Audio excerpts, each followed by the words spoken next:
Aristotle ने 3rd century BC में ये बता दिया था कि भूकंप के प्रभाव पथरीली जमीन पे या ठोस जगहों पे अपेक्षाकृत कम होते हैं और जो भुरभुरी सतह है, भुरभुरी जगह है, वहां पर इसके प्रभाव ज्यादा होते हैं। आज अर्थक्वेक इंजीनियर इसे सिस्मिक रिफ्रैक्शन का प्रभाव मानते हैं। हम आज देखेंगे कि यहाँ पहाड़ों में रहने वाले लोग, पहाड़ों के निवासी क्या इस सच को जानते थे?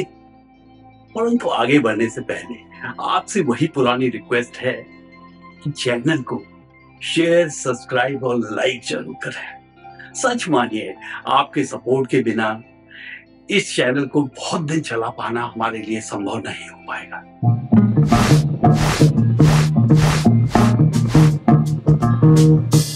जैसा कि आज हम जानते हैं, अर्थक्वेक इंजीनियर हमें बताते हैं कि ठोस सतह पे भूकंप के प्रभाव अपेक्षाकृत कम होते हैं। अगर घर चट्टान के ऊपर बना है, सख्त सतह के ऊपर बना है, तो अपेक्षाकृत वहां पर प्रभाव भूकंप के कम होंगे। और ऐसी जगहों पे जो भुरभुरी है या खेती वाली जमीन है, जहाँ पे सैंड है, सॉइल है, वहां पे इसके प्रभाव ज्यादा होंगे, क्योंकि जो अर्थक्वेक वेव्स हैं उसमें इंटरनल रिफ्रैक्शन की वजह से एम्प्लीफिकेशन होता है, नुकसान ज्यादा होता है।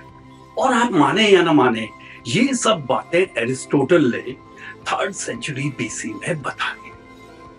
तो क्या हमारे यहाँ के लोग, हिमालयी क्षेत्र के निवासी, इस सच को जानते थे? आपने देखा होगा, पहाड़ों में अगर एक पहाड़ी ढाल को लें तो ऊपरी क्षेत्र में ज्यादातर या तो बुग्याल होंगे, चारागाह वाला क्षेत्र होगा, जंगल होगा। और जब बारिश होती है तो इस जंगल वाले क्षेत्र से, बुग्याल वाले क्षेत्र से जमीन के अंदर पानी पर्कुलेट करता है और ये पानी नीचे जहां पर स्लोप में स्लोप ब्रेक होता है, जहां पर स्लोप में अचानक परिवर्तन होता है, वहां पर ये बाहर निकलता है, वहीं से स्ट्रीम्स, धारे उत्पन्न होते हैं। उसी तरह हमने पहले भी बात की थी, यहाँ पे जितनी भी खेती की जमीन है, सिवाय जो नीचे की एनुअल टेरेसेस हैं, उनके अलावा सबकी सब पुराने लैंडस्लाइड के ऊपर हैं। तो ये भी ज्यादातर मिडिल स्लोप्स में हमारी एग्रीकल्चरल लैंड है। मिडिल स्लोप या लोअर स्लोप्स में पानी है।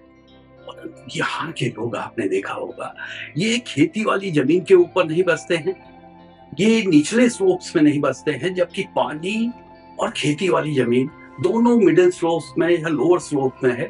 ये बसने के लिए ऊंचे स्थानों पे गए जहां पर की ठोस चट्टानें थी। आप कह सकते हैं ऐसा इन्होंने भूस्खलन और बाढ़ से बचने के लिए किया होगा। निश्चित ही ऊपरी क्षेत्रों में भूस्खलन और बाढ़ दोनों के ही प्रभाव अपेक्षाकृत कम होते हैं। तो ये ऊपर वाले जो इलाके थे, ये भूस्खलन और बाढ़ से कम प्रभावित होते थे। यहाँ के लोग इन ऊंचे स्थानों पर बसे।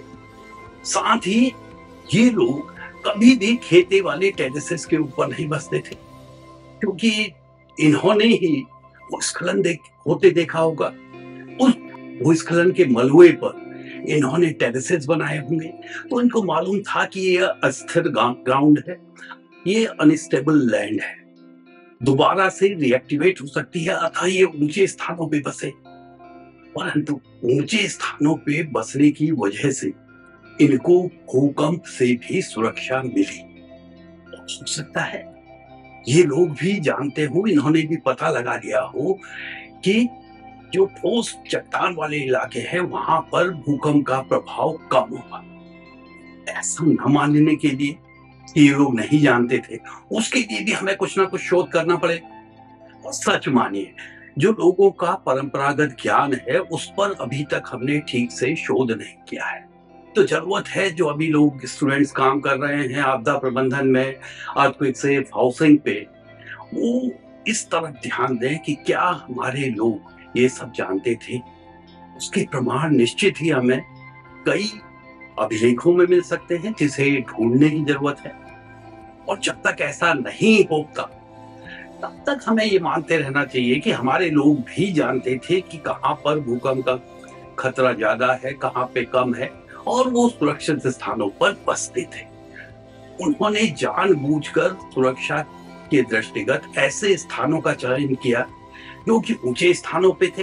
हालांकि पानी और खेती वाली जमीन निचले स्थानों पे थी, वो पानी के लिए, खेती के लिए रोज 2-4 किलोमीटर चलते थे, परंतु उन्होंने आराम के ऊपर सुरक्षा को तरजीह दी। दे प्रेफर्ड सेफ्टी ओवर कंफर्ट।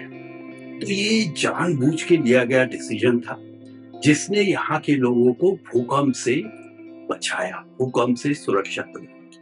अगर इस चैनल में की जा रही बातें आपको अच्छी लग रही हैं, इससे कुछ फायदा हो रहा है, चैनल को लाइक कीजिए, सब्सक्राइब कीजिए, शेयर कीजिए। धन्यवाद।